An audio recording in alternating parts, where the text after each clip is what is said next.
I, s- uh, I saw something that was really like it caught my interest because I think a lot of us kind of struggle with trying to figure out how to navigate the same kind of landmine. And the question was, what do you do when the people you speak to or the people you share your ideas with don't listen or don't really want to hear it? And the answer was stop speaking to them. All right, like stop speaking to people who don't want to hear you or won't listen to you because it makes you weak and it takes away your strength, right? And it really touched me because I think it's a constant struggle as an entrepreneur to try to share your ideas because you really want the people you care for on board.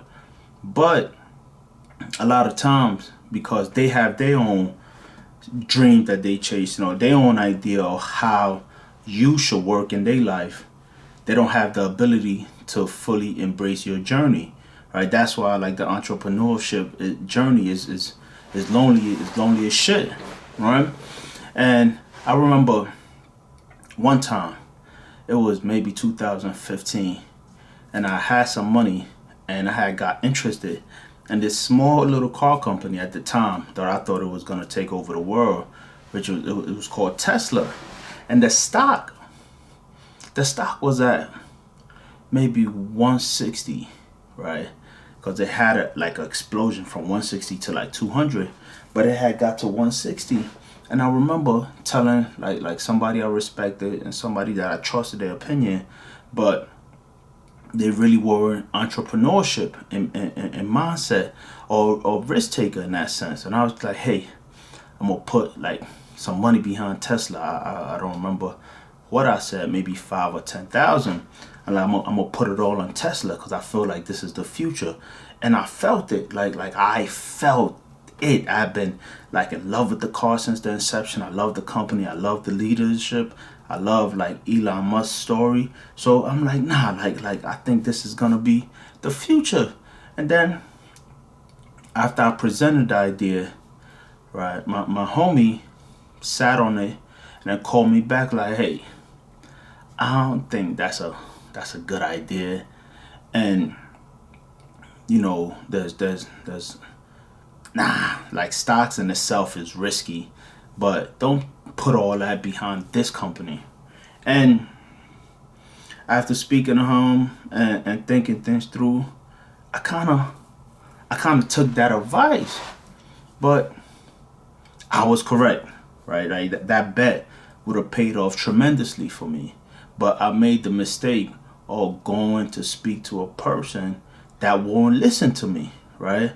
Because people that listen to you are able to give you feedback that validates your idea or tell you different ways to test it. For example, if somebody who would have gave me good honest feedback would have been like, okay, maybe your idea is not wrong, right? But maybe you don't risk 10,000, risk two or risk five, right? But try to mitigate the risk by not going all in, like test it to see, then you could add more. That would have been somebody who was in tune with how I maneuver, because a lot of times you feel something and you know something, but you're not sure. That's why you present the idea to the people that you care for, that you respect, and you want to hear their opinion, and you want different perspectives on said idea. But when it's the wrong audience, right?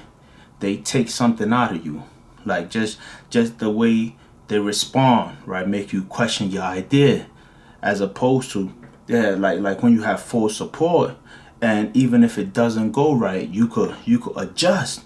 You're able to shoot better. So I thought that was really important to really be mindful of as an entrepreneur, as a person, that stop speaking to people who won't listen to you.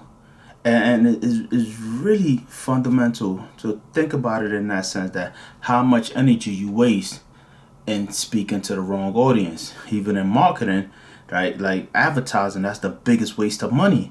is advertising to the wrong people, is that you get no sales, you can't make money in that sense. So you always have to, in business, in life, in partnership, learn how to speak to the right audience, and stop talking to people who won't listen to you. Have a blessed day.